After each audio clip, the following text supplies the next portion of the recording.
Shiva coaching classes में आपका फिर से एक बार बहुत बहुत स्वागत है।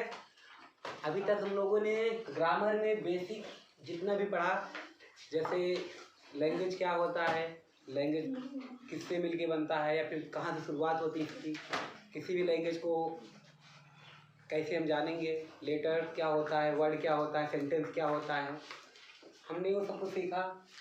तो आपको पता है लेटर से मिला के वर्ड बना, वर्ड से मिला के सेंटेंस बना, और सेंटेंस को हम लोगों ने अलग अलग पार्ट में बांटा। तो एक एक पार्ट हमने पढ़ा भी। आज उस सभी का मिला के हम रिवीजन करेंगे आपको एक चार्ट के माध्यम से। आप लोग इस चार्ट से समझ सकोगे कि सेंटेंस को कितने पार्ट में बांटेंगे और क्या क्या होता है। तो आइए हमारे साथ, तो आप लोग भी थोड़ा एंजॉय कीजिए पढ़ाई का हंसते हंसते। तो बच्चों, सेंटेंस को कितने पार्ट में हम लोग बांटे थे? 2। कौन कौन सा? सब्जेक्ट और प्रेडिकेट। सब्जेक्ट और प्रेडिकेट। सब्जेक्ट क्या होता है भाई? किसी भी वाक्य में जो पार्ट में काम करने का काम करता है वो सब्जेक्ट होता है। जो कार्य किया जाता है वो क्या होता है? प्रेडिकेट होता है। अब बाद में हम बांटे थे सब्जेक्ट को। सब्जेक्ट को कितने पार्ट में बांटे हम लोग? 2। हम लोग ने सब्जेक्ट को 2 पार्ट में बांटा था। पहला पार्ट क्या था बच्चों? क्वालिफायर। दूसरा part main word. Main word बच्चों खुद से कह रहा है मेन। कहीं भी होता है, कोई अगर मेन होता है तो वही एक ही होता है, एक से अधिक मेन नहीं होते हैं। तो मेन को हम अलग से नहीं बांटे थे, मेन अकेले रह गया। उसके बाद क्वालिफायर को हमने कितने पार्ट में बांटा? 3। क्वालिफायर क्या करता है?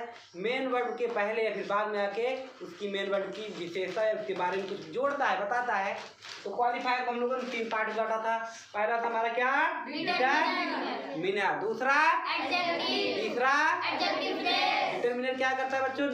तो बच्चों, तो डिटरमिनर क्या होता है बच्चों? क्वालिफायर में पहला पार्ट हमारा था डिटरमिनर, दूसरा एडजेक्टिव, तीसरा एडजेक्टिव फ्रेज। डिटरमिनर हमारा किसी मेन वर्ड को निर्धारक का काम करता है।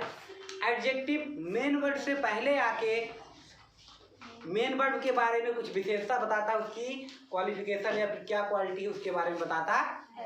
एडजेक्टिव फ्रेज भी बच्चों ग्रुप में आता है, एक से अधिक शब्द होंगे उसके साथ में, और वो कहाँ आता है हमेशा? मेन वर्ड के बाद आता है। विशेषता किसकी बताएगा? मेन वर्ड की। बात समझ में आई? उसके बाद हम लोगों ने स्पेशल कंडीशन ऑफ सब्जेक्ट में क्या पढ़ा था बच्चों? स्पेशल कंडीशन ऑफ सब्जेक्ट में हमने 3 चीज पढ़ा था। Gerund as subject, infinitive as subject, और बाद में हमने क्या पढ़ा था? Dummy subject. जीरेंड को कैसे बनाते थे? वर्ब की फर्स्ट फॉर्म के आखिरी में आईएनजी लगाते। वर्ब की फर्स्ट फॉर्म के पहले टू लगाने से इन्फिनिटिव बनता था। और डमी सब्जेक्ट में हम लोगों ने क्या क्या पढ़ा था? 2 चीजें, इट का प्रयोग और देयर का प्रयोग। इट का प्रयोग कहाँ करते हैं, देयर का प्रयोग कहाँ करते हैं, ये लास्ट वीडियो में बना हुआ है, आप लोग जाके देख सकते हैं। आगे देखते हैं हम लोग प्रेडिकेट। अब हम बच्चों प्रेडिकेट को जब बांटे तो कितने पार्ट में? 3। कौन कौन सा? वर्ब, ऑब्जेक्ट और कॉम्प्लीमेंट। वर्ब को हमने 2 पार्ट में बांटा, एक ऑक्सिलरी वर्ब, एक मेन वर्ब। ऑक्सिलरी वर्ब बच्चों वही होती है जो आप हेल्पिंग वर्ब के नाम से जानते हो, उसी को हम ऑक्सिलरी वर्ब के नाम से भी जानते हैं। इसी को हम हेल्पिंग वर्ब भी कहते हैं, जो इज, एम, आर, आज वर्ब वगैरह होता है, डू, डज, ठीक वही है। दूसरा होता है मेन वर्ब। मेन वर्ब आप परिचित ही हैं, जो कार्य करता है, जो दिखाता है कि ये कार्य हो रहा है, ये काम किया जा रहा है, ठीक है, तो वो मेन होता है।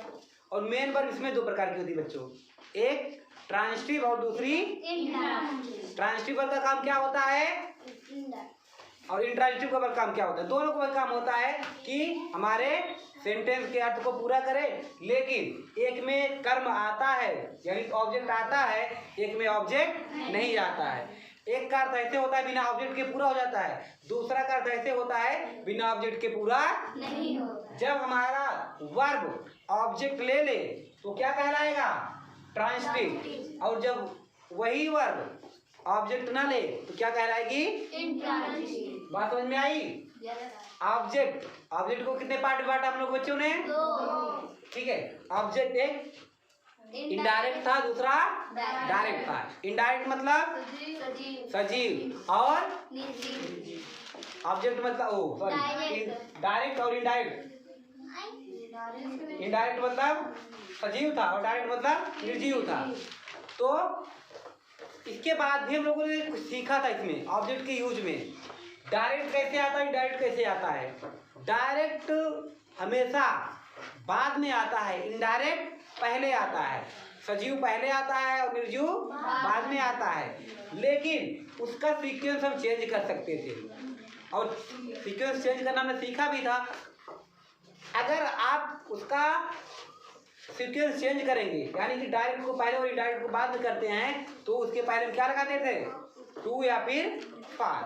बात समझ में आई।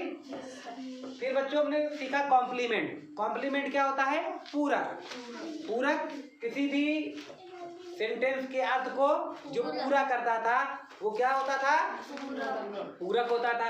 आपने देखा था पूरक जब आता है तब वो आपके साथ में वर्ब नहीं आती है। जब कॉम्प्लीमेंट आता है तो वर्ब नहीं आता है।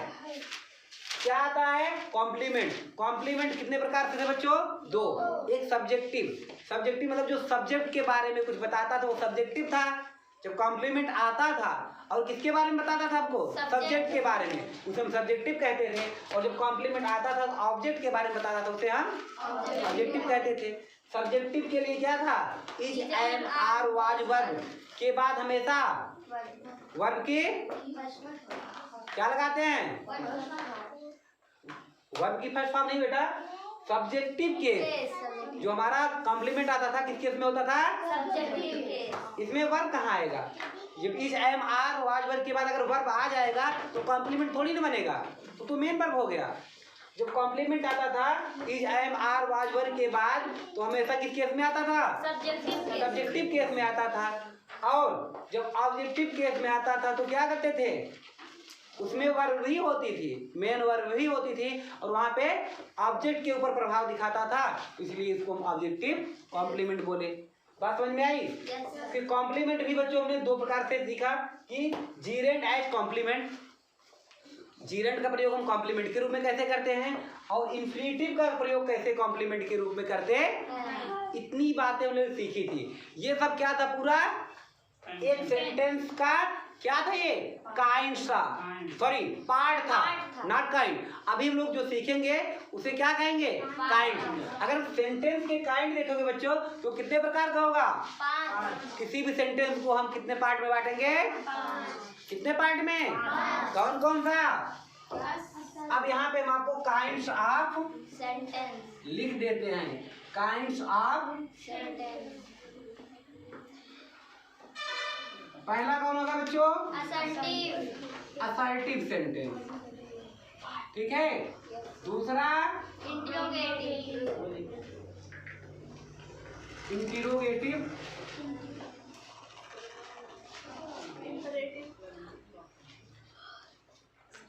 तीसरा इंपीरेटिव।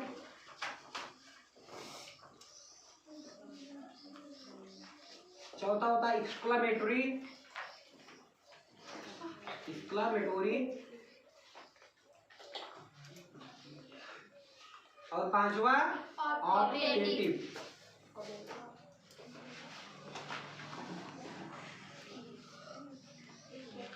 असर्टिव सेंटेंस बच्चों, जो कोई सेंटेंस का पार्ट होगा, जो कोई कथन को कहेगा, स्टेटमेंट देगा, चाहे वो अफर्मेटिव में दे या फिर निगेटिव में, सकारात्मक या नकारात्मक रूप से आपको कुछ बताया जाए सीधा सीधा।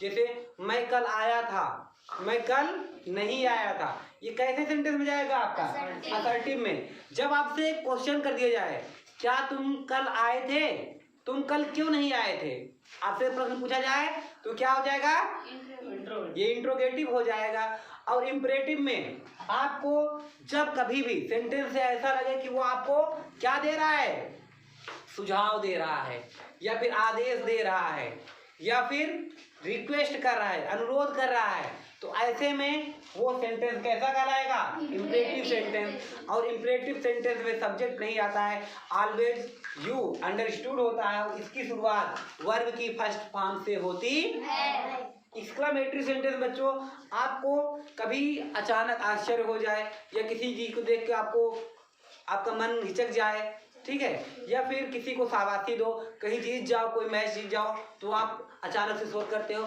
ये सब चीज़ें जब अचानक की घटना होती है वो क्या कहलाती है? एक्सक्लेमेटरी। और इसके साथ में हमेशा एक्सक्लेमेशन मार्क आता है। इसके बाद क्या आएगा? एक्सक्लेमेशन मार्क आएगा। इसमें आपका फुल स्टॉप आता है और इंट्रोगेटिव में क्वेश्चन मार्क, इसमें फुल स्टॉप आएगा और एक्सक्लेमेटरी सेंटेंस में ये, और इंपरेटिव सेंटेंस में फुल स्टॉप, और ऑब्जेक्टिव सेंटेंस में भी क्या आता है आपका? Full stop. तो तीन स्थानों में फुल स्टॉप आएगा, एक में एक्सक्लेमेशन मार्क आएगा और एक में इंट्रोगेटिव मार्क आएगा। ऑब्जेक्टिव क्या होता है बच्चों? जब आपके मन की इच्छाएं, आपके मन की इच्छा किसी प्रे के माध्यम से, प्रेयर के माध्यम से, आशीर्वाद के रूप में या फिर कर्ष अभिशाप के रूप में बाहर आए तो वहाँ पे ऑब्जेक्टिव सेंटेंस होता है। अभी हम लोग बाद में अगले पार्ट में इसका एक एक सेंटेंस को तोड़ तोड़ के पढ़ेंगे, कौन सा सेंटेंस क्या होता है, कैसे होता है। आज मैंने आपको इसका डेमो दे दिया है कि कौन क्या होता है। मिलते हैं नेक्स्ट पार्ट में, तो वेट कीजिए, कल रात अगला पार्ट। ओके।